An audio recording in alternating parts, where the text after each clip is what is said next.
magandang hapon sa inyong lahat. Andito naman si OFW Cebuano Bikers. Pasensya na kayo, ngayon lang ako naka-vlog. This is trabaho guys. Shout out sa mga OFW, sa mga bikers dyan. Ingat kayo sa nag-ride ngayon. Shout out mga kabayan, sa lahat, mga sa sulok na mundo. Ingat kayo.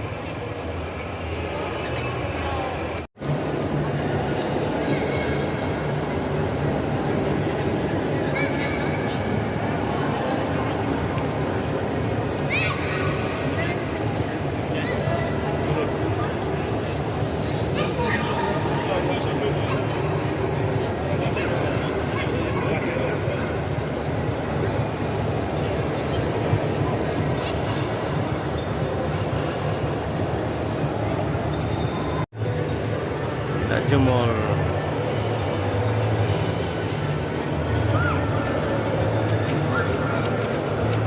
Nandito kami ngayon guys sa Villaggio Mall. Wow!